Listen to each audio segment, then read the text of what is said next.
Hey,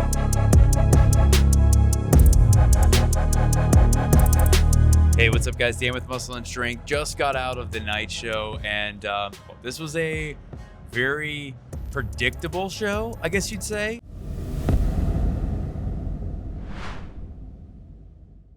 I mean, look, I'm here to do commentary to a degree, but in reality, as a fan, I've always wanted to have better visuals to assess pro bodybuilding shows with, other than what's seen on Instagram and the live feed. So, not going to get super in-depth with my commentary once again.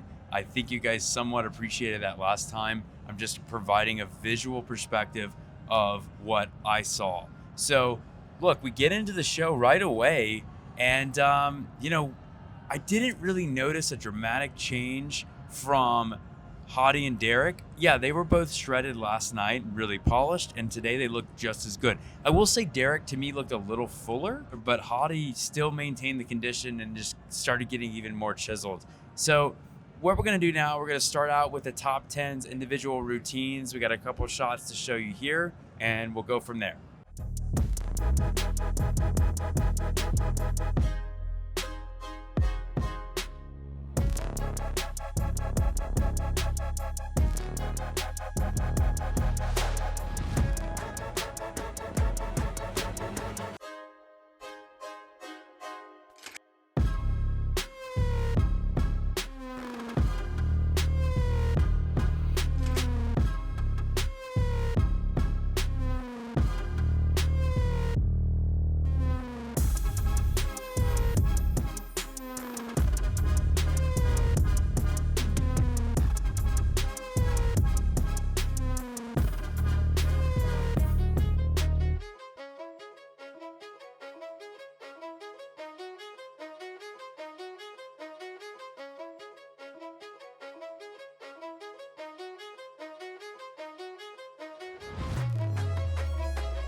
So after the individual routines were done, we did a final confirmation round with the top 4.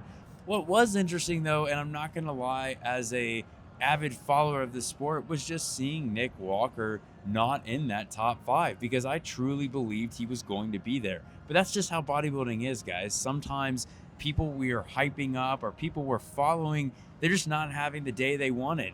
They could look like Mr. Olympia on one day and look like 10th place the next. It's just kind of a part of the sport, the harsh reality of the sport. So after the other divisions went on, we returned to men's bodybuilding, where we once again do a final confirmation round and have the top 10 lined up. Now look guys, I gotta give a couple shout outs to a few athletes. One, good Vito. I am officially a fan. The amount of mass this dude has is unreal. When he hits most musculars, front lat spreads, front doubles, you can really see the sheer size this guy is holding. Moving on to Tonio Burton, super shredded. As long as he can continue to grow and keep his waist as tight as it is, he's gonna be a force to be reckoned with. And gotta say once again, Brandon Curry, 13th Olympian, and honestly, I feel like Brandon actually looked better than he had in the past, especially in the legs. I've noticed atrophy in the past. Didn't really see that as much. Looked like he put on some size. So hats off to him. A cool thing we did do at this show was we lined up 4 Olympia champions in a row doing the same Mr. Olympia contest. And this is not something that I personally really experienced when I was really getting into the sport, because we had Ronnie's reign, followed by Jay, and then soon after we had Phil. Those are 7, 8-time Olympia champions. Jay was 4. So we kind of had the same storyline every year. It was more about who was getting 5th to 2nd place. Now, that was a really cool thing. I think it just shows just how exciting open bodybuilding has been lately, since we haven't had a consistent champ in quite a while. So moving on, we get to the top 5, and we go over in numerical order, starting with 5th place, Martin Fitzwater. Martin looked really good. I do feel like he looked even drier and more peeled tonight. But unfortunately, this is a slight place digression from last year. Fourth place was Samson. And look, with all due respect, I don't think a lot of people were really surprised by this because, to be completely transparent, Samson yesterday just didn't have the size that Mr. Olympia needs to have. Now, I am all about shape, structure, and flow, but he just wasn't holding his own when it came to fullness. He did come in with much more fullness tonight, but it just wasn't enough. Third place, we had Andrew Jack, but I think the fans were hoping for Andrew to kind of prevail and push into that top 2, but nevertheless, he did get third place. And I'm going to be transparent here. At times when I looked at Andrew on stage, I did see some poses where he just needed to fill his frame out even more. And with someone being so tall, that's just a time game. He will do it. And guys, I'm going to tell you right now, when he was posing, I really did see the muscle density shine. He was getting leaner, harder, and drier as he did each pose.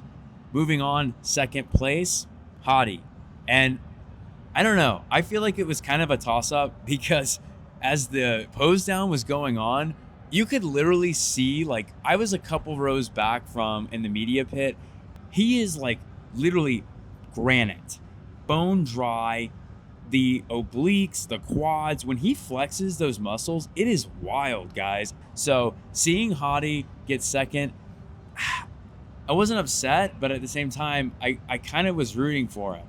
But last but not least, Olympia champion Derek Lunsford, rightfully earned, came in with a great package. What a great year for Derek. Honestly, I think if we connectively think about the year in bodybuilding at whole for him, he did the Arnold Classic, he did Pittsburgh Pro, and he got a lot of heat this year for that. But I think it's cool to see that our Mr. Olympia champion can be doing other shows other than just Mr. Olympia. That gives the fans more time to see their favorite champion compete, and honestly just keeps the sport interesting. So great year for Derek. Hats off to Derek and everyone else involved in this show. Really appreciate the Olympia for supporting Muscle and Strength and allowing us to share this content and get this opportunity. Hope you guys enjoyed everything. I'm Dan with Muscle and Strength. Thanks for watching. Be sure to subscribe below.